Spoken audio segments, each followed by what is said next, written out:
Buenos días, profe. Buenos días.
Buenos días a todos.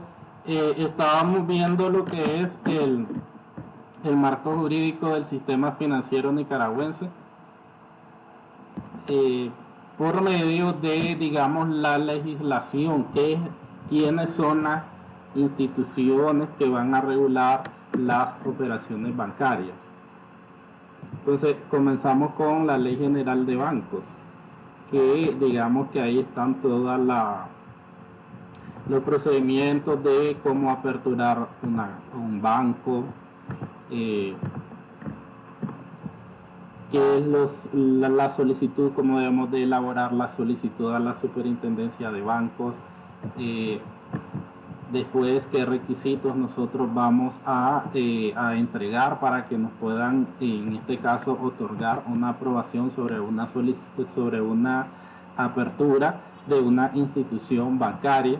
La ley se enfoca en los bancos, en las instituciones financieras no bancarias, grupos financieros, porque recuerden que decíamos, hay ciertas microfinancieras que recaudan depósitos del público y entonces entran dentro de la regulación de la superintendencia de banco o de la ley de banco. Porque recuerden que esa es la diferencia entre un banco y una microfinanciera, porque les decía, las microfinancieras solo se van a enfocar en lo que es el otorgamiento de crédito y otorgamiento de crédito a los diferentes sectores económicos del país. Sobre todo van muy mayormente enfocados a la micro y pequeña empresa, que serían a los negocios pequeños. O sea, ahí está el auge de las microfinancieras. La diferencia con un banco entonces es que el banco obviamente es una institución más sólida y también no solo otorga préstamos a los diferentes sectores, sobre todo a los sectores más grandes, sino que también capta depósitos del público, que es lo que nosotros vemos como los depósitos que vamos a ver más adelante, depósitos a la vista, los depósitos a plazo, las cuentas corrientes que maneja la empresa y las cuentas de ahorro que manejan las personas naturales. Entonces ahí digamos que hay otro tipo de operación que tiene, digamos, un enfoque mayor y más responsable, porque es tener un dinero que no es tuyo y por el cual ellas tienen la obligación de devolverlo en el caso de que la persona lo quiera retirar. y el banco tiene que tener la capacidad para hacerlo. No es que digamos que el banco va a ocupar ese dinero y lo va a perder o va a hacer cosas ilícitas con el dinero que tiene del depósito de las personas o de las empresas. Entonces ahí en eso podemos ver la gran diferencia que va a existir en operaciones entre una microfinanciera y un banco, pero hay microfinancieras que ya van encaminadas a convertirse en un banco y entonces ya comienzan a hacer algunas de estas actividades de captación de recursos del público. Recordemos que anteriormente veíamos en la crisis qué pasa cuando un banco o un sistema financiero entra en una posición de liquidez y entonces vemos que las personas ya no tienen confianza en el sistema financiero y es donde deciden sacar sus ahorros.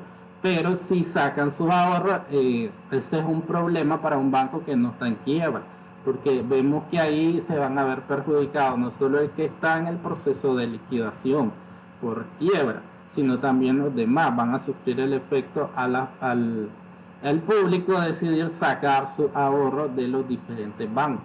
Entonces el banco trabaja con los recursos del público, porque es lo que les decía anteriormente. Si un banco está captando recursos del público y hay muchas personas y empresas dándole el dinero al banco a cambio de un interés, obviamente alguna ganancia tiene que existir para que yo vaya a depositar mi dinero que tengo guardado a un banco, entonces por eso voy a ganar un interés. Entonces el banco está, digamos, de una manera sencilla obteniendo todo ese capital que no es de él, es de las personas. Entonces con ese capital él lo destina para hacer ese cruce de destinarlo a prestarlo a otras personas con los que él le gana un interés. Por eso el interés de un préstamo es alto y el interés de un depósito es bajo, porque en esas dos cosas va a estar la ganancia. Por eso siempre el interés de un préstamo lo vemos mayormente alto. Y el interés, como les decía la otra vez a alguien que me preguntaba, en relación a las cuentas de ahorro es bajito lo que te dan. La ganancia es mínima. Lo que pasa es que a veces la persona va a decidir mejor tenerlo en un banco el dinero que tenerlo en su casa porque se puede perder. Entonces aquí vemos dentro del marco jurídico y una de las leyes más importantes es esta, la ley número 561, que es la Ley General de Bancos, Instituciones Financieras No Bancarias y Grupos Financieros. Aquí en esta clase hoy vamos a terminar la segunda unidad que, como les decía, el marco jurídico quiere decir leyes que tienen que ver con las operaciones bancarias, pero la vamos a ver de forma general. Ustedes tienen una clase más adelante que se llama legislación bancaria, entonces ahí van a volver a ver estas leyes y digamos que ahí le tendrían que dar más un enfoque a la aplicación y es como yo ponerte caso de que vos me digas se aplica o no se aplica. O sea, ahí es como poner en práctica las leyes, volverlas a estudiar y ponerlas en práctica, pero igual en todo su quehacer de su carrera ustedes van a ir poniendo enfoque en la práctica en relación a las leyes, porque vos lo que estás viendo es qué dice la ley, el banco la cumple, no la cumple. Entonces por eso es que más adelante en esa clase tienen que volver a ver todo esto y ahí van a ir viendo en cada clase repeticiones sobre lo mismo porque digamos que es lo que atañe a la carrera. Entonces aquí veíamos generalidades la vez pasada.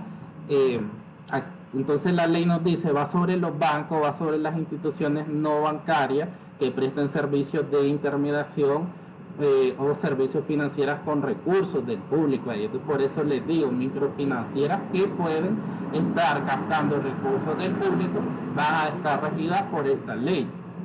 Sucursales de bancos extranjeros que ya vimos, pueden existir sucursales. Un banco extranjero puede venir a abrir aquí una sucursal, obviamente cumpliendo con los requisitos que exige la ley, y sobre grupos financieros.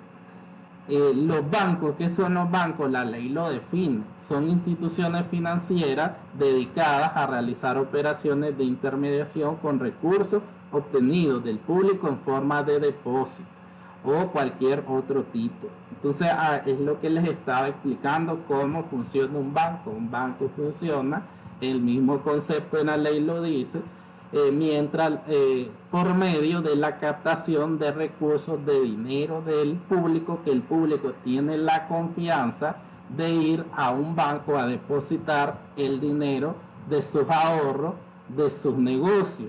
Entonces con ese dinero viene el banco y ¿qué hace? Lo da en préstamo a otras personas.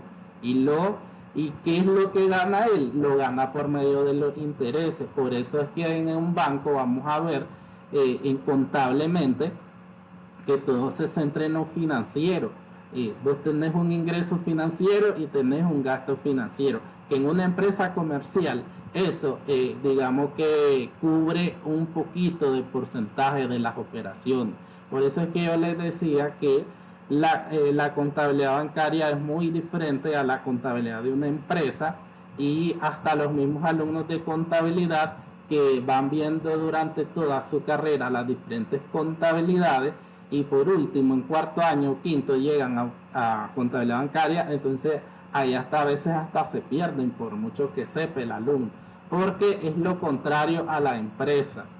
Y por eso también yo les decía, no me puedo yo meter mucho a explicarles parte contable, porque apenas ustedes están viendo contabilidad 1 y sería como perderlos un poco.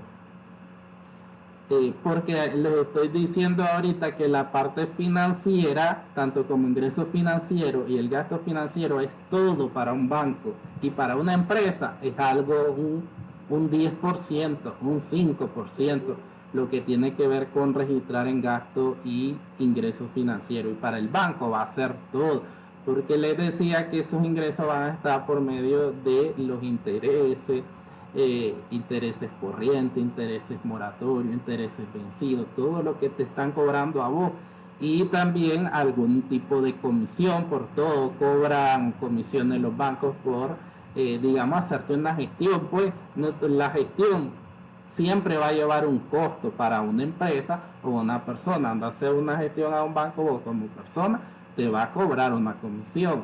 Y si es una empresa, igual, por cualquier gestión que la empresa haga, el banco le está cobrando. Pero eso, ¿por qué? Porque son sus ingresos, porque debe de tener una ganancia.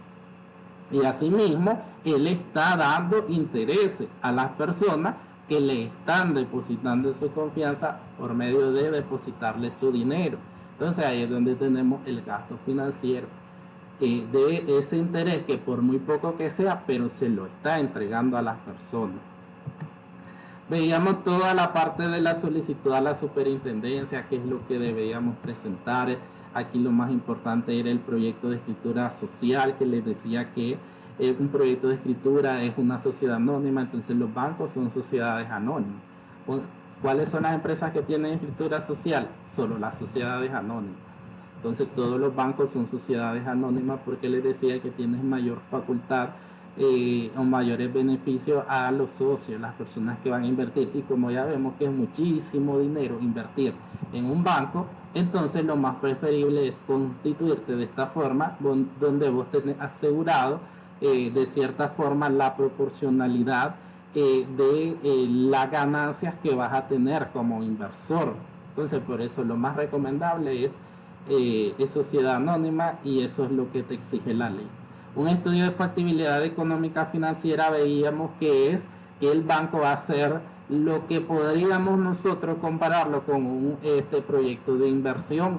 En un proyecto de inversión que lleva la parte de mercado, de investigación del mercado, y la parte financiera, porque primero vos tenés que comprobar si lo que vos vas a vender tiene demanda en el mercado, la gente lo solicita. Por eso es que vos en un estudio de factibilidad vos vas a ir a hacer encuesta a la población para saber cuáles son las necesidades, en este caso de aspecto financiero, que tenga. Entonces nosotros necesitamos, por ejemplo, te va a decir la gente, créditos para cierto rubro de que no exista actualmente. Entonces por ahí vos decís, ve, vamos a abrir un banco y nos vamos a enfocar en este sector que ahorita no está siendo abordado por la banca. Entonces eso es lo que te va a arrojar un estudio de mercado y es lo que vos demostrás diciendo, hay personas ahí afuera que necesitan que exista otro banco. O en tu estudio te va a decir que no y vos entonces en ese momento vas a ver que no es viable hacer otro banco.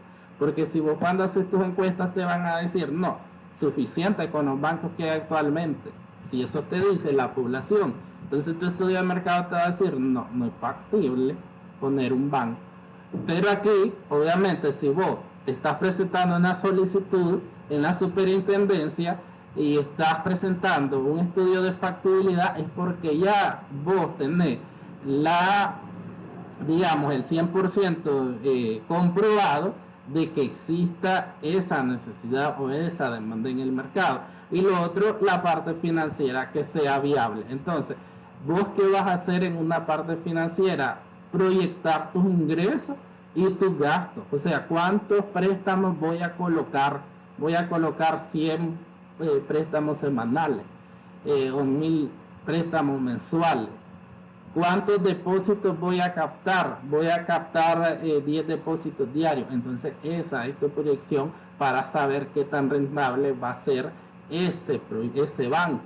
Entonces aquí lo que te es la parte de demanda y la parte financiera. Obviamente con proyecciones en base a tu estudio, porque ahí vas a determinar un promedio de cuánto van a ser tus préstamos y cuánto van a ser tus depósitos. También hay que presentar el nombre y credenciales de las personas que actuarán como miembros de junta directiva. Les decía yo que cuando se constituyen sociedades anónimas, entonces dentro de las sociedades anónimas se tiene que elegir una junta directiva donde esté un presidente, un vicepresidente, un secretario, tesorero, vocales.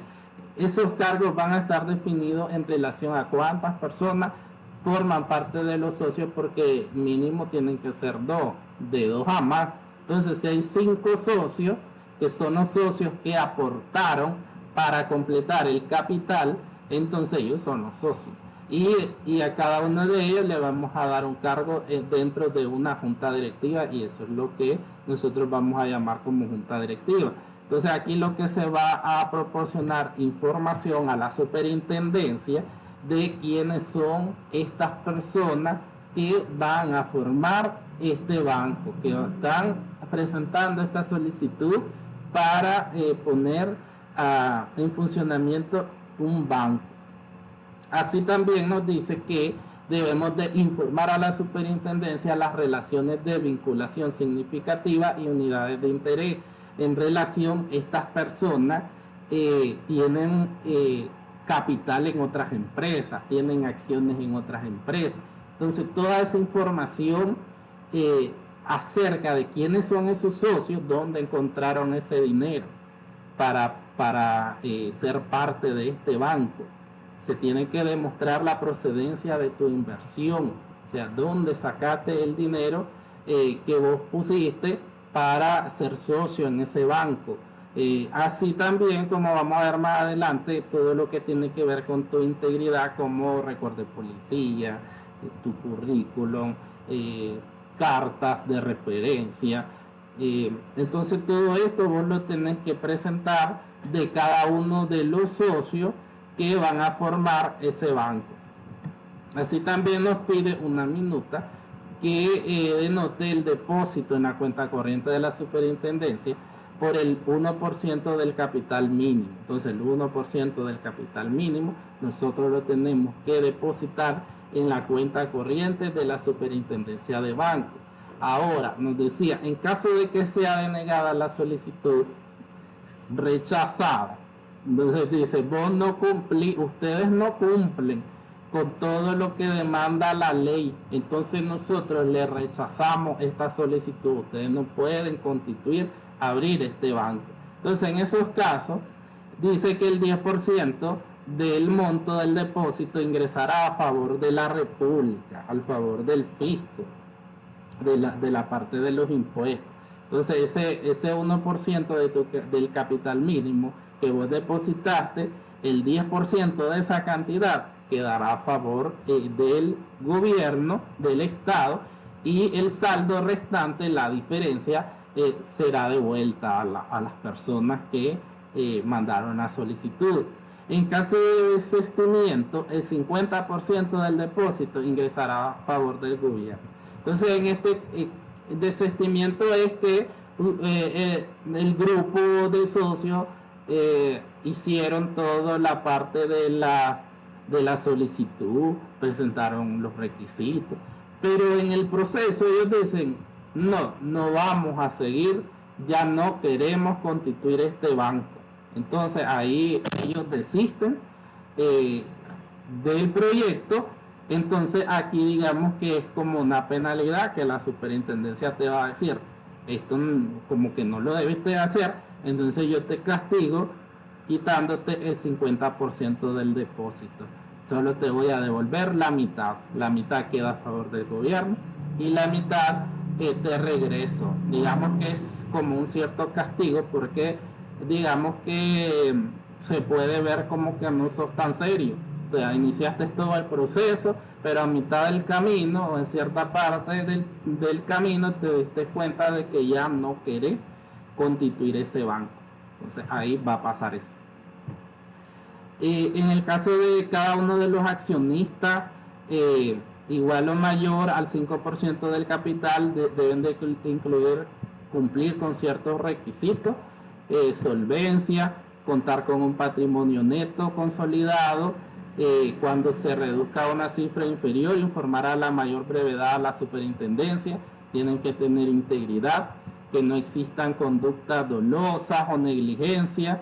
Entonces lo que les decía con lo anteriormente, que en el caso de los accionistas tienen que probar solvencia, que tienen un patrimonio, y es donde decíamos, la superintendencia te va a pedir a vos que demostré de dónde encontraste el dinero con el que aportaste vos para ser parte de los socios de ese banco. Asimismo, la integridad, que tiene que ver con que vos no tengas un récord manchado, o que tengas algunas cuestiones pendientes con la justicia, no seas una persona moralmente o estable. Entonces eso también son parte de los requisitos para cada uno de los accionistas, las personas que decidieron participar en la constitución de ese banco.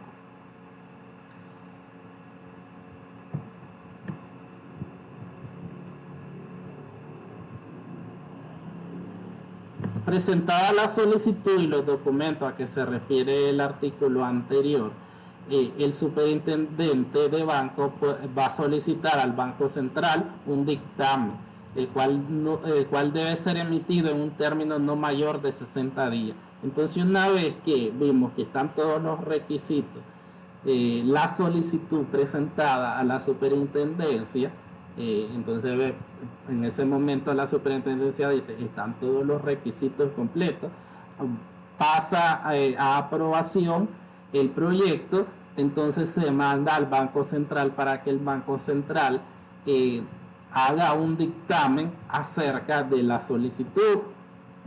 Una vez concluido el estudio de parte del superintendente, emitido el dictamen del Banco Central, el superintendente someterá la solicitud al consejo directivo, quien va a otorgar, va a aprobar o va a denegar la autorización para constituirse como banco dentro de un plazo que no exceda de 120 días a partir de la solicitud.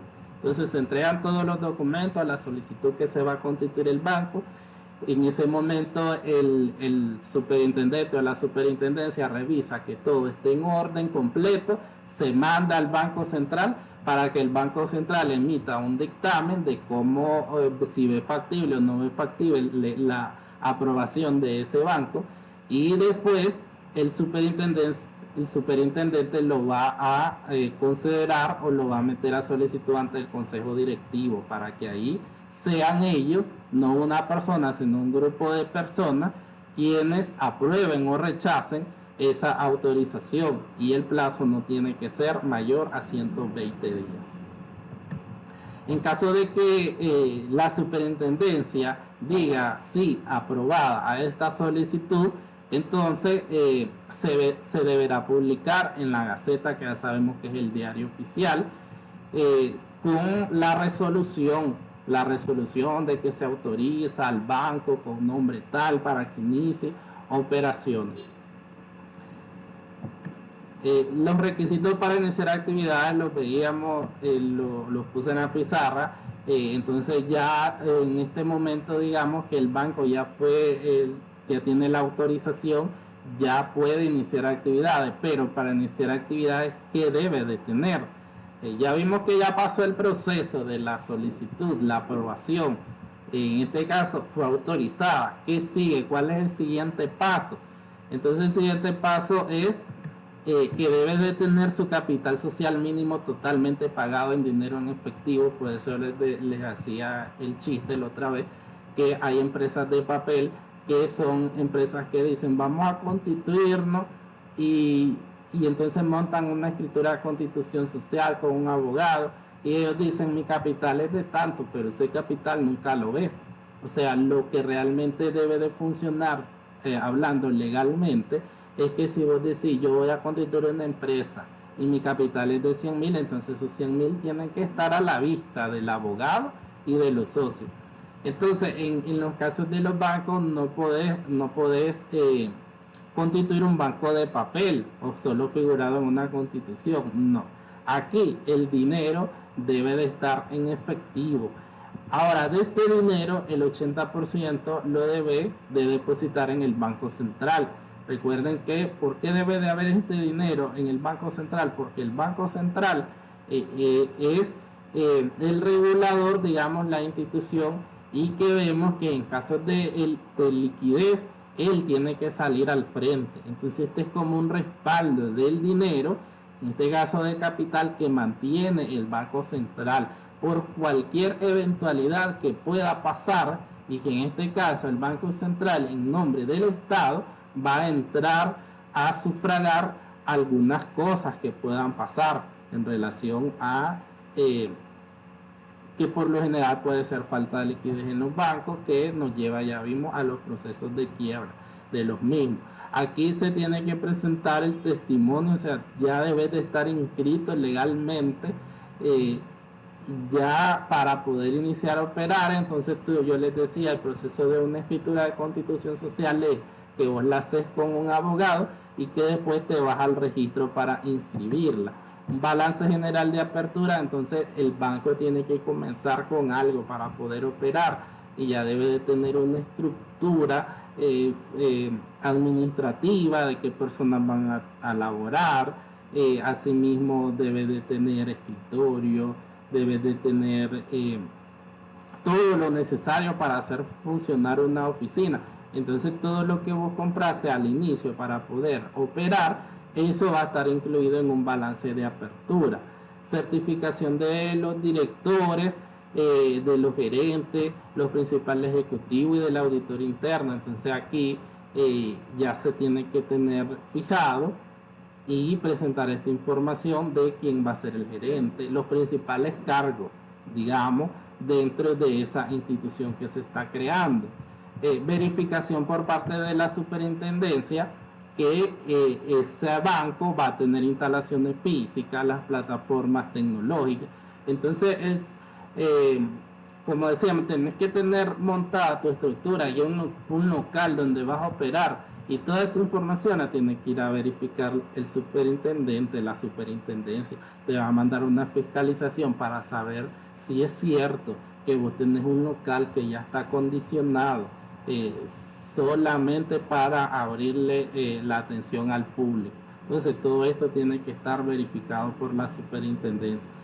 Si la autorización de funcionamiento de los requerimientos no fuera presentada dentro de 180 días, a partir de la resolución que autoriza la Constitución, quedará sin efecto y el monto del depósito ingresará a favor del fisco de la República, a favor del Estado. Entonces, en el caso de que ya tenés la solicitud pero no cumplís con los requisitos de apertura, entonces en este caso el monto del depósito va a quedar a favor del gobierno. Ya cuando tenés todos los requisitos para el funcionamiento del banco y entonces, están cumplidos, están bien, cumplís con todo lo que exige la ley, entonces la autorización de funcionamiento será en un plazo máximo de 15 días a contar de la fecha de la solicitud. 15 días después, entonces ya podés comenzar a operar. En el caso de que tenga algunas faltas dentro de los requisitos, se omitió alguno, entonces una vez te van a mandar a reparar esa falta y a contar dentro de un término de 5 días para que puedas vos corregir todo esto. La autorización, como decíamos anteriormente, igual se debe de publicar en la Gaceta Diario Oficial, donde conste que ya puede comenzar a operar esa institución bancaria. Como decíamos igual, bancos extranjeros pueden venir a aperturar sucursales acá en nuestro país y tienen que cumplir con requisitos como certificación de escritura de su constitución social. En este caso los documentos tienen que venir apostillados, documentos del exterior para que tengan validez aquí, comprobación de que este banco va a operar legalmente en Nicaragua, entonces igual tiene que tener aquí una escritura como sucursal, tiene que inscribirse, tiene que tener un testimonio también de escritura de constitución, balances generales, estado de pérdidas y ganancias de los últimos 5 años. Como ellos ya operan en otros países y pueden tener muchos años operando, en este caso va a pedir como requisito los últimos 5 años de su información financiera, que son el balance y el estado de resultados, y algún otro requisito que exija el Consejo Directivo de la Superintendencia. En el caso de, veíamos también el capital social mínimo, que ya fue reformulado. Aquí en la ley todavía estaba en 200 millones, pero recuerden que el capital social mínimo de un banco se va actualizando cada 2 años. Cada 2 años se va actualizando el capital. Y para esto, ¿cómo lo hace? Por medio de normas. Las normas de la superintendencia va dictando normas y ahí va actualizando el monto del capital.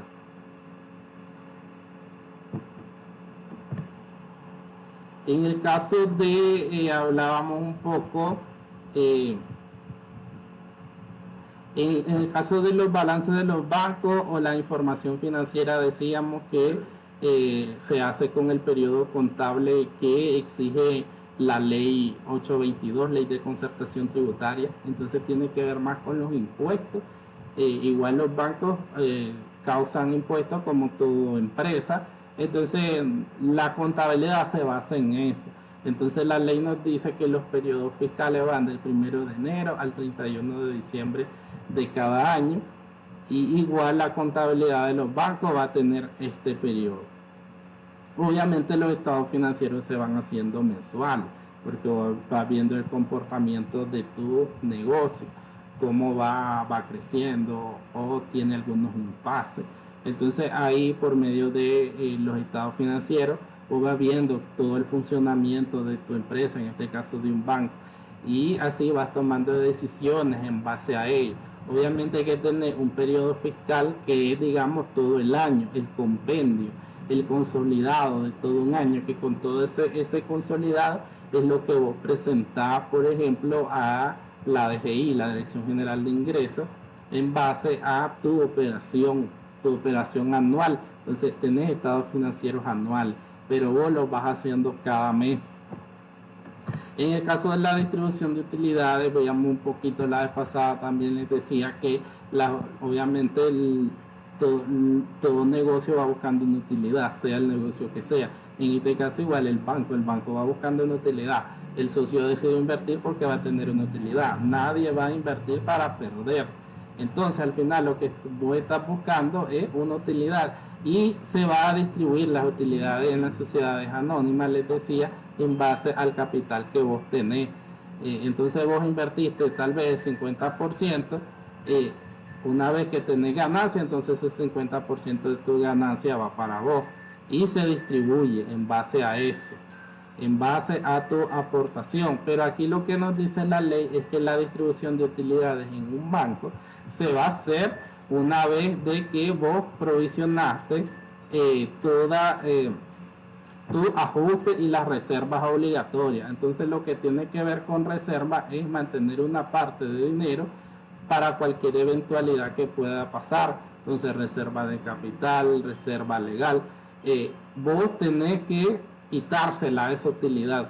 Es como dejar ya después una utilidad neta menos todas las reservas y ya decir esto es lo que nos queda ya neto y lo que podemos repartir entre los socios. O sea, ya, por ejemplo, tuvimos una utilidad de 100.000, a esos 100.000 primero le vas a quitar las reservas que pueden ser del 5, del 10, del 15%. Se la resta, ves la utilidad ya neta y esa utilidad neta es la que vos vas a repartir. ¿Consultas de esa parte, alumno?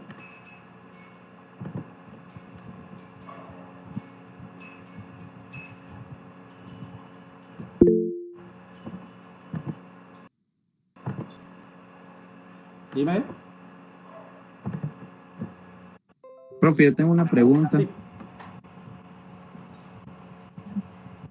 Usted mencionaba acerca que cuando va a hacer un banco, tiene que tener un cierto depósito que lo deposita en la superintendencia, y si usted incumple o ya no quiere, solo le regresan el 50%.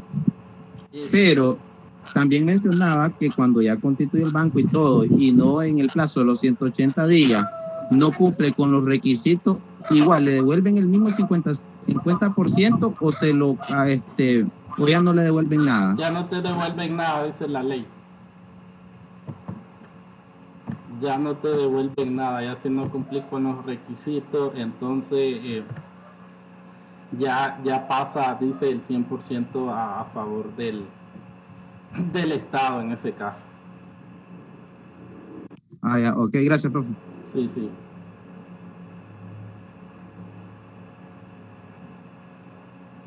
Entonces se desestima, ya no cumplís con los requisitos. Recuerda que primero es la solicitud con ciertos requisitos. Pero después de la autorización de la solicitud, entonces viene porque aquí nos dice, si la solicitud de autorización no fuera presentada dentro de 180 días, esta quedará sin efecto y el monto del depósito, que es lo que veíamos al inicio del numeral 5, ingresará a favor del fisco de la República, el monto total en ese caso.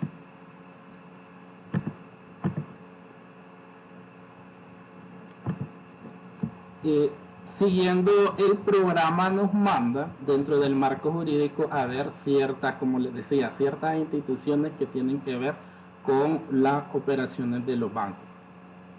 Nos dice que abordemos las funciones del Ministerio de Hacienda y Crédito Público. El Ministerio de Hacienda y Crédito Público es la institución del Estado que tiene que ver con la parte del presupuesto general de la República. Allí está, digamos, su mayor enfoque. Recordemos que las instituciones del Estado se rigen por medio del presupuesto general de la República, por eso hay la ley del presupuesto general de la República. Ese presupuesto general de la República es donde se va a incluir todos los ingresos del Estado y asimismo todos los gastos del Estado. Entonces, que tiene que ver con todas las instituciones que forman parte del Estado, los ministerios, las mismas alcaldías, aunque son autónomas, van dentro del presupuesto. Entonces, todo lo que compone al sector público se realiza, digamos, las finanzas del sector público se van por el presupuesto general de la República, que se hace anualmente. Obviamente antes del periodo siguiente es que se realiza, desde abril del año anterior se comienza a trabajar en lo que es la elaboración primero de un anteproyecto, después del proyecto del presupuesto general de la República, que tiene que ver con lo que les estaba diciendo, que es proyectar todos los ingresos que va a tener, que mayormente va a estar, recuerden, por los impuestos. Cuando uno dice todas las personas aportamos al Estado, es cierto, porque vos estás pagando un impuesto cada vez que compras. Hasta si vemos en el súper, les digo a los alumnos, ustedes se fijan en, si vas a la colonia, ahí te dice qué productos están exentos y qué productos están grabados. El mismo voucher que te dan allá a la par está.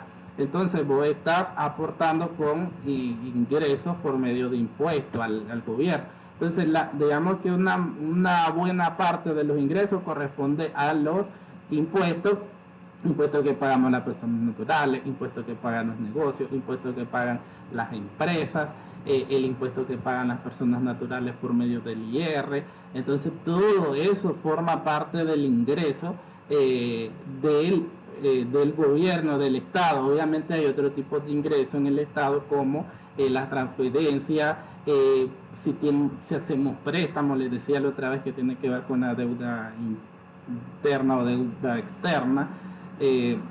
Podemos endeudarnos y también tener un ingreso por medio de préstamos. Recuerden que los estados también tienen donaciones, otros países donan. Entonces todo eso es la parte de ingresos que puede tener el Estado.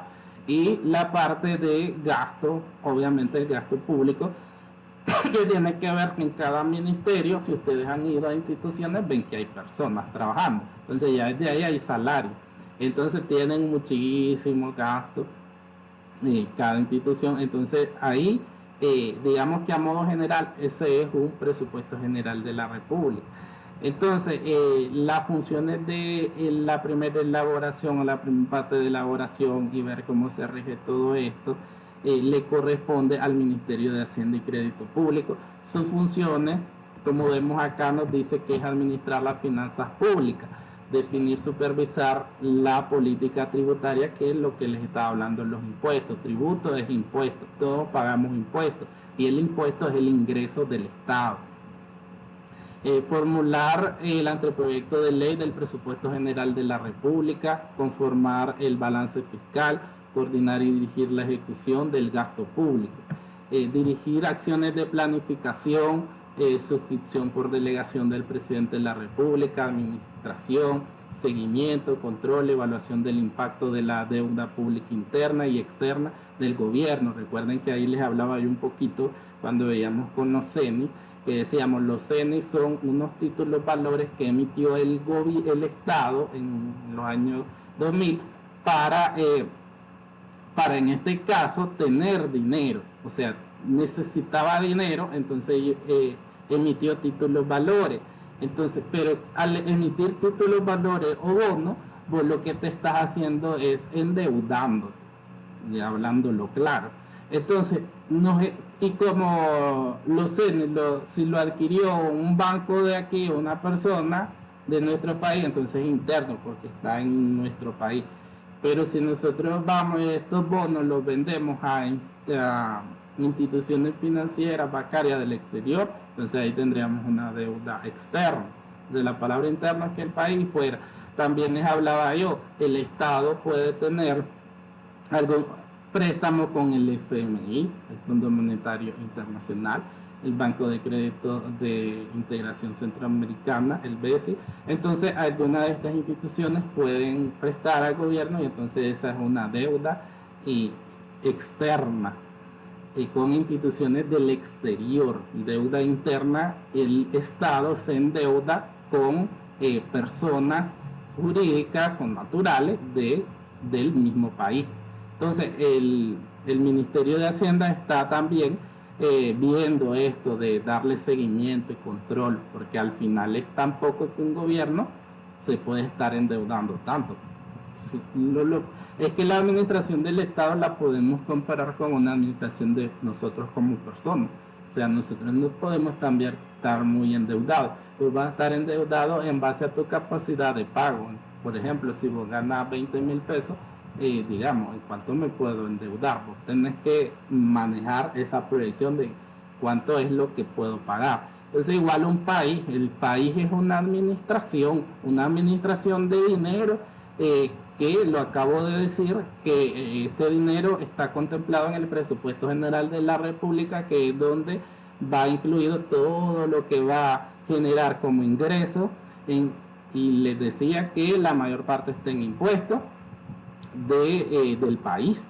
Entonces, aquí es lo que se va haciendo ese seguimiento por medio del Ministerio de Hacienda y Crédito. El ministro tiene que estar monitoreando que cómo vamos en relación a cuánto estamos endeudados, tanto adentro como fuera del país.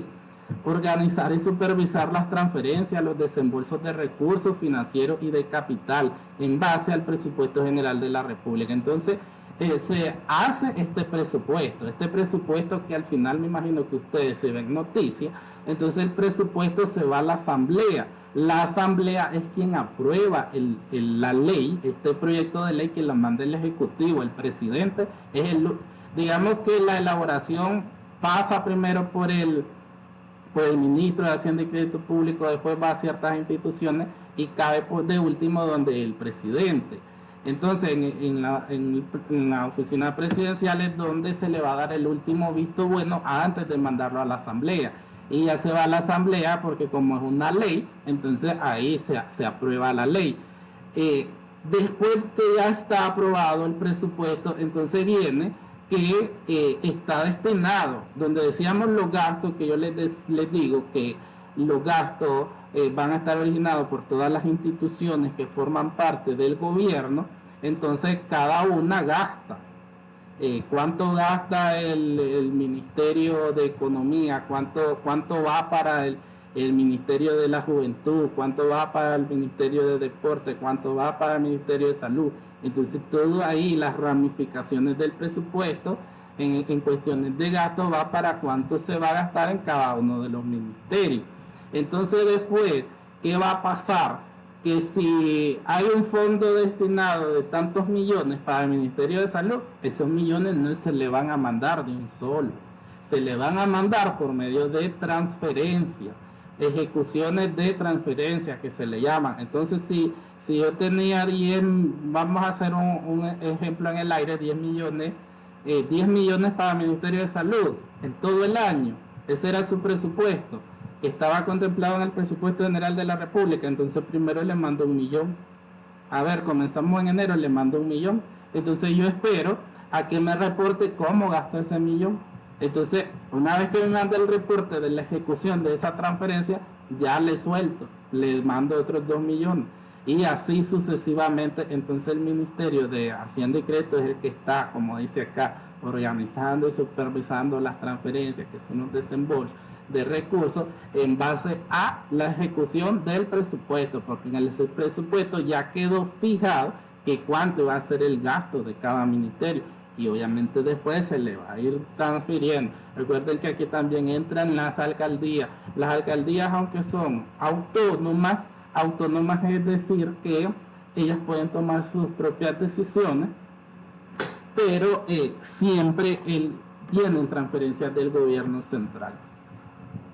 Organizar y administrar el pago de todos los tributos, aranceles y tasas fiscales. Entonces todo lo que pagamos en impuestos que va para la DGI, entonces después pasa para el Ministerio de Hacienda y Crédito Público. Recordemos que él tiene todo el primer enfoque o los primeros pasos con la realización del presupuesto general de la República.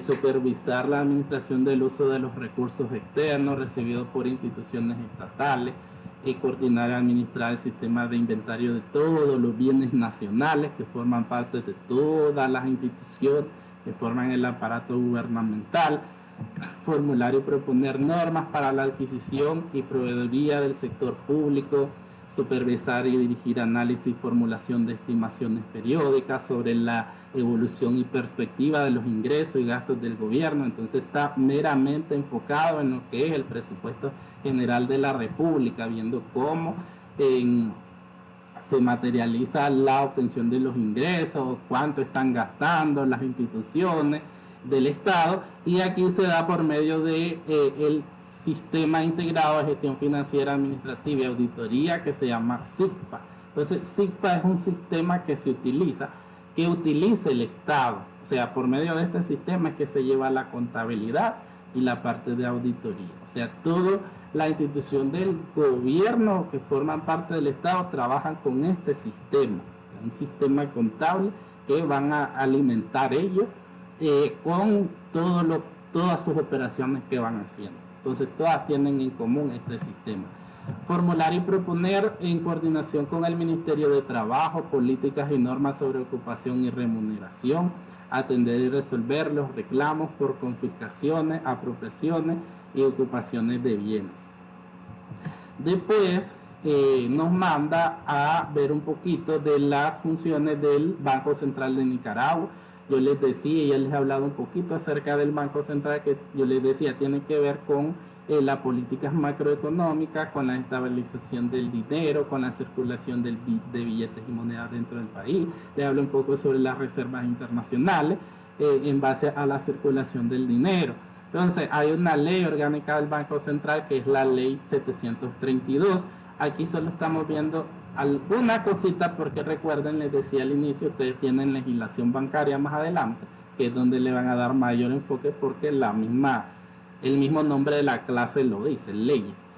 El objetivo del Banco Central es la estabilidad de la moneda, el normal desenvolvimiento de los pagos, y las funciones son formular y ejecutar la política monetaria, normar y supervisar el sistema de pago, promover el buen funcionamiento y la estabilidad del sistema, prestar servicios financieros al gobierno, los bancos y demás instituciones, emitir la moneda nacional, que es la parte donde les decía yo que tampoco es que si no hay dinero, él va a ponerse a imprimir billetes, sino eso tiene que ver con las reservas que tenga un país. Entonces, veíamos, que vimos anteriormente, que cuando un banco va a aperturar, la superintendencia, esa solicitud la manda al Banco Central. Entonces el Banco Central también tiene esa función de aprobar o de dar dictámenes acerca de la apertura de los bancos, porque él está viendo la estabilidad del sistema financiero o la estabilidad económica del país. Y eso le va a decir a él, es necesario de que, es factible de que existe otro banco más, o no es factible según las políticas macroeconómicas.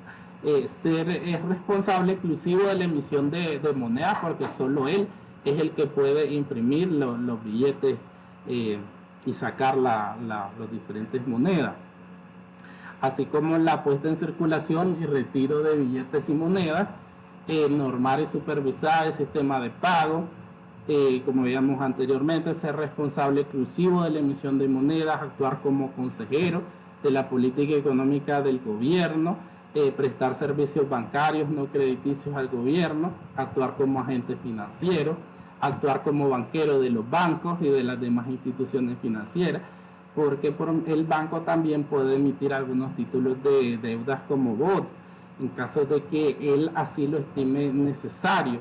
Entonces puede ofrecer algunos títulos, y entonces los bancos pueden comprarle algunos bonos al Banco Central o otras instituciones financieras. Por eso es que allí dice actuar como banquero de los bancos.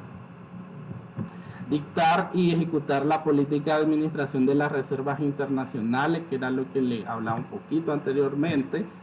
Asumir la representación del Estado en materia financiera, realizar todas las operaciones que sean compatibles con su naturaleza de Banco Central, así como las propias de un banco, siempre que sean igualmente compatibles con la naturaleza de su función.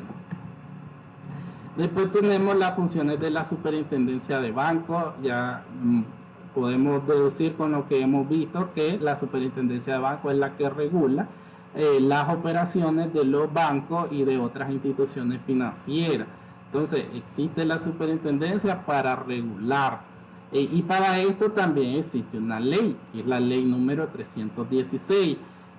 Las funciones o atribuciones que tiene la superintendencia son resolver las solicitudes para constituir nuevos bancos o sucursales de bancos extranjeros, que es lo que vimos anteriormente.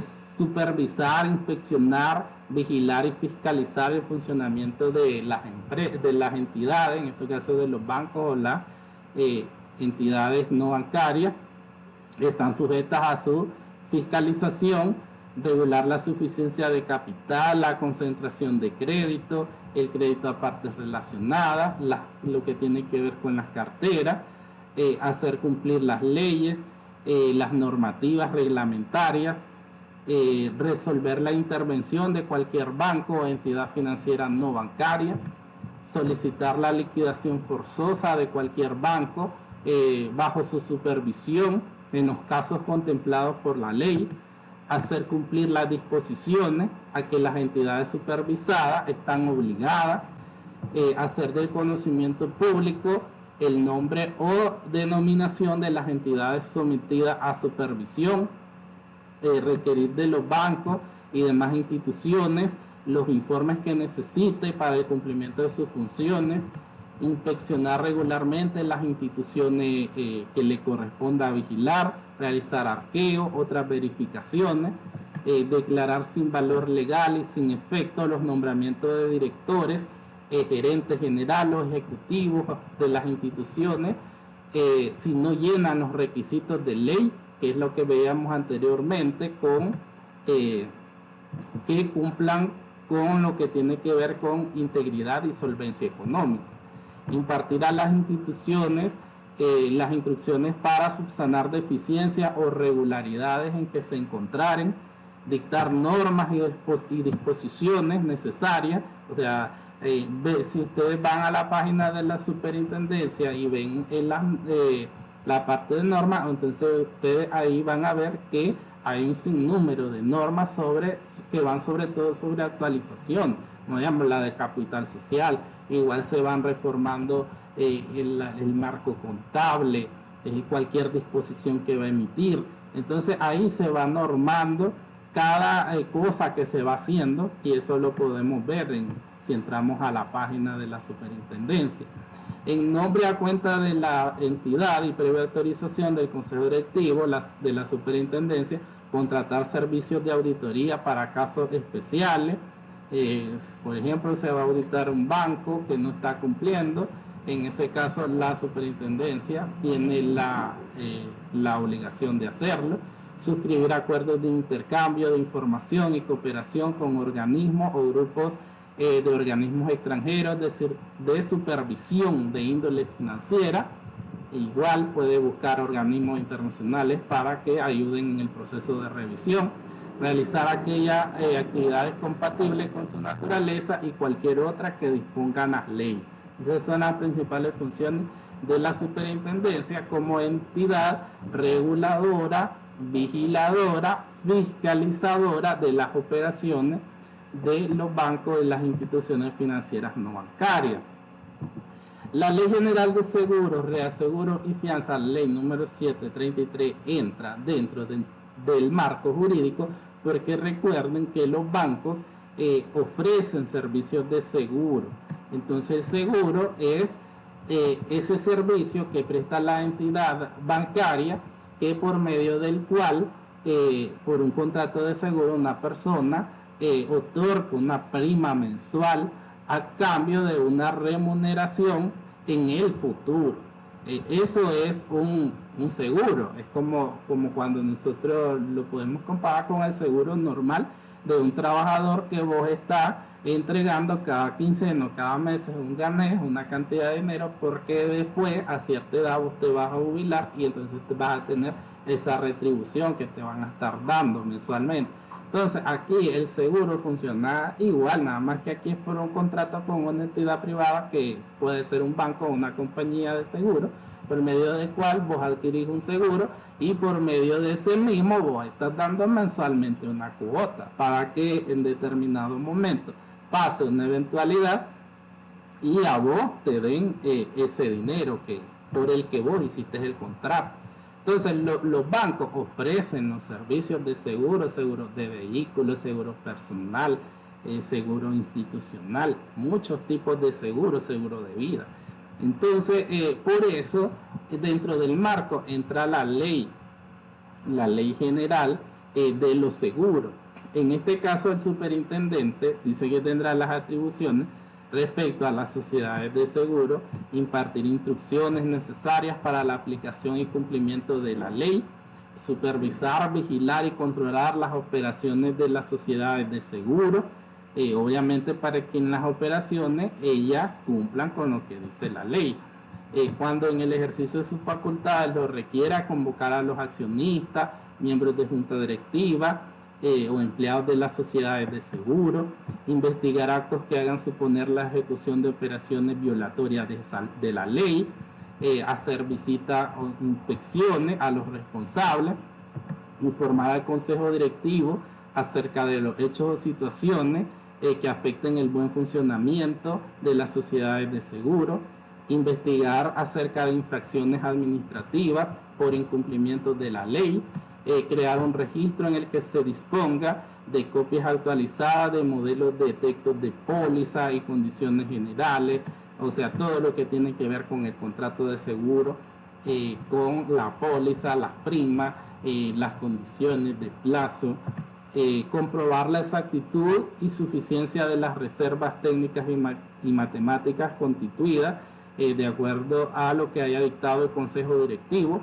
crear y mantener el registro de las personas naturales o jurídicas autorizadas para las operaciones de las sociedades de seguro, elaborar, mantener y publicar estadísticas de las operaciones de las sociedades supervisadas, de su estado financiero, margen de ganancia, solvencia de capital, autorizar, supervisar y controlar las actividades que realicen los intermediarios, autorizar a las sociedades de seguro las publicaciones sobre evaluaciones de riesgo, indicadores técnicos y financieros, proporcionar a las autoridades supervisoras información que reciban de las personas naturales o jurídicas que supervisan, en nombre y a cuenta de la entidad supervisada, y la autorización del consejo directivo, contratar servicios de auditoría para casos especiales. Las demás establecidas en esta y otras leyes. Entonces tiene que ver aquí que el superintendente igual va a regular todas las operaciones de seguro que realicen las entidades bancarias para ver si cumplen o no cumplen con lo que dice la ley. Actividades consideradas como seguro, reaseguro y fianza van a ser las que tengan las siguientes características. Se rigen por un contrato que incluye el pago por adelantado de una prima, define límites de cobertura y términos del pago y las normas que han de regular la relación contractual. Entonces, para contratar un seguro en una entidad bancaria se tiene que hacer por medio de un seguro, un contrato de seguro donde se especifique el tipo de seguro que vos estás adquiriendo. Asimismo, cuánto va a ser el pago de la prima, esa prima en qué términos lo vas a hacer, va a ser mensual. Asimismo, en qué momento se te va a vos a retribuir la cantidad del dinero por el cual firmaste el contrato de seguro. Entonces todo tiene que estar, las cláusulas, mediante un contrato donde se incluyan todas las especificaciones que tienen que ver con el servicio que estás adquiriendo. El contrato tiene una contingencia para la indemnización de una pérdida sufrida o la satisfacción de un monto de capital que está determinada por la realización de un acontecimiento futuro e incierto que está fuera del control del asegurado. Bueno, y que puede o no puede pasar o en qué momento, si vos tenés un contrato de vida, entonces nadie sabe cuándo te vas a morir. Eso pasa por ejemplo, tenés un contrato de seguro, aseguraste la mercancía de tu negocio por incendio y nunca tenés un incendio. O sea, son cosas que son acontecimientos inciertos, como dice ahí, que pueden o no pueden ocurrir, pero obviamente vos lo haces por una cuestión, como la palabra dice, seguro, estar asegurado. Eventos aleatorios que tienen como consecuencia el pago de indemnizaciones prometidas en un contrato, las cuales serán medidos y provisionados utilizando métodos reconocidos y los demás que sean determinadas por el consejo directivo. Consulta, alumnos.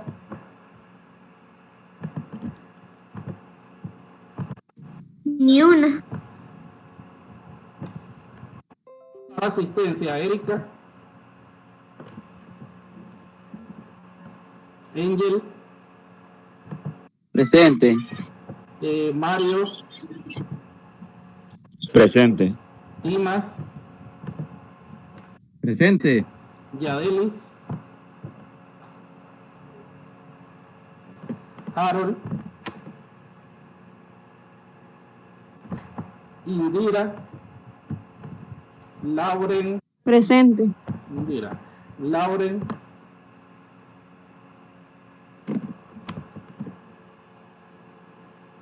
Blanca Rosa, Presente. Jennifer Saray, Diana, Presente. Diana Carolina, Presente. Yuleisi Jimena, Presente. Priscila Auxiliadora, Presente. Marali Isabel, Presente. Carlos Manuel, Presente. Freddy Fernando, Presente. Tatiana de Los Ángeles, Presente. Arlis Elaiza, Evelyn Nazaret, Presente. María Fernanda, Presente. Natalie Marcela. Presente.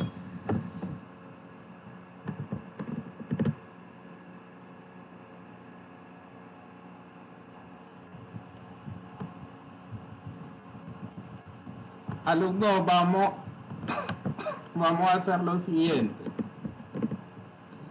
En las asignaciones, primero vamos a hacer un mapa mental. Vamos a hacer un mapa mental en una aplicación que se llama Poplet. Para ya no hacer individualmente mapas mentales, entonces ahí ustedes van a entrar a una aplicación que se llama Poplet, y entonces ahí vamos a trabajar el mapa mental. Ahí están las instrucciones de cómo hacerlo en el aula, en la tarea. Ustedes van a entrar ahí, les va a decir a una dirección web. No sé si ya han hecho ahí. Entonces, en esa dirección web, ustedes van a registrarse con su correo. Y entonces van a participar ahí en el mapa mental, que yo ya lo hice, que yo ya lo inicié, digamos. Y entonces ustedes solo le van a agregar algo que tenga que ver con una de las leyes que vimos. Entonces va a ser solo un mapa mental el que va a estar ahí en la aplicación, y ustedes van a ir alimentándolo.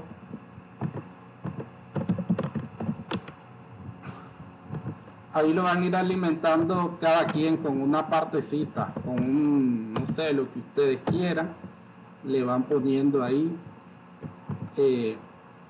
para poder ir alimentando el mapa mental ese, que va a estar en la página. Ahí están las instrucciones. En la asignación, en el aula virtual, van a estar las instrucciones de cómo lo van a hacer. Y si no pueden, entonces ahí me escriben. Lo que van a hacer, como decía, es entrar a una dirección web que está ahí. Van a crear una cuenta con su correo, una contraseña, y ahí van a aportar ustedes cada quien una partecita. La segunda parte que vamos a hacer, que queda ya solo queda en la parte teórica lo que tiene que ver con, dice, la composición del sistema financiero. Entonces ahí vamos a trabajar la próxima semana con exposiciones. Para la próxima semana en parejas, algunos van a ser 3, van a exponer cada uno un banco. Van a buscar información general en la página web del banco que elijan y van pueden exponer un poquito de la historia que igual está en internet y de los principales productos, misión, visión, generalidades acerca del banco que ustedes vayan a elegir. Entonces recuerden que tenemos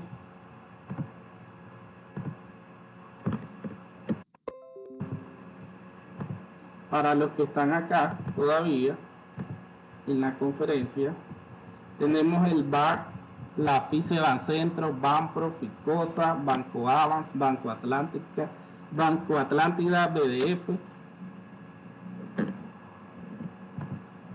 Necesito que me den nombres ahorita de quienes van a trabajar y qué banco eligen. Una exposición de unos 10 minutos.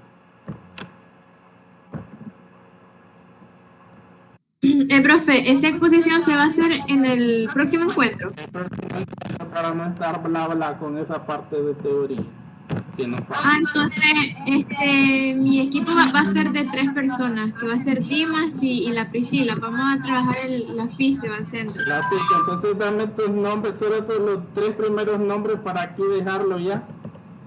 Erika, Priscila y Dimas. Entonces sí, aquí ya tenemos el primer grupo. Siguiente grupo. Recuerden que son generalidades que encuentren en la página web. Y igual un poquito de la historia de cómo nació el banco, los principales productos, cuál es su misión. Unos 10 minutos. ¿Quién me estaba escribiendo? Natalie. Profe, mi grupo será Evelyn, Yuleisi y pues mi persona, y vamos a elegir el Banpro. Ok, aquí voy a poner Natalie. No sé si... Natalie, ¿quién es más? Natalie me dijiste, ¿verdad? Evelyn y Yuleisi. Ahí después corrijo los nombres. Yuleisi no se escribe así. ¿Quién es más, alumno?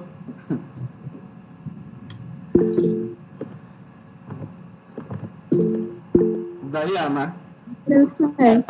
¿Sí? Yo voy a trabajar con Blanca y vamos a trabajar el BAC. Bueno. Diana y Blanca. Blanca. Ok, está bien.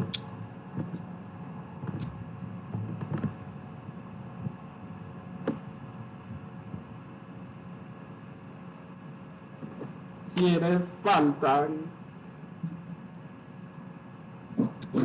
Profe, Carlos, Marali y Tatiana vamos a trabajar en lo que es Ficosa. Espérame. Marali, Carlos, me dijo. ¿Y quién más? Marali, Carlos, Tatiana.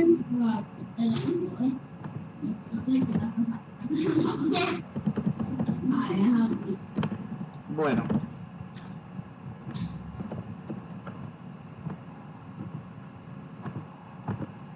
Y es falta. Profe, Sí. ¿puedo añadir a una persona? ¿En cuál? En el BAC, Sí. Diana y Blanca, a Indira. Está bien. Gracias.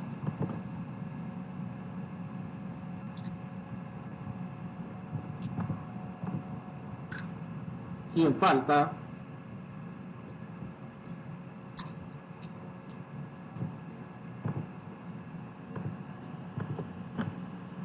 Nadie más. Voy a guardar esto para que no se me pierda.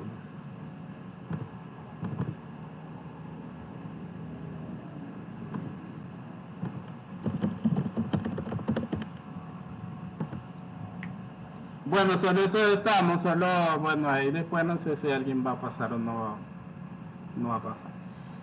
Entonces, alumnos, así quedamos. Lo del mapa mental lo voy a compartir por WhatsApp, oyeron las instrucciones, porque por ahí trabajan algunos desde el celular. Profe, ¿qué banco hay disponible aún? Avance, Atlántida y BDF. ¿Perdón? El Avance, el Atlántida y el BDF. Escogí el BDF para que abordemos mejor los nacionales, los más antiguos. Pues yo voy a hacer el de BDF, creo que. Sí, porque es de los, digamos, de los que tienen más años trabajando. Entonces abordemos mejor los que tienen más historia, digamos. Pues ese voy a hacer yo. ¿Tu nombre? Mario Blas. Solo vos. Sí. ¿Y tus amigos? Sí, tus amigos. No tengo amigos, no tengo. Son bromas. Entonces, recuerden, entonces, ya son las últimas 2 asignaciones antes del examen.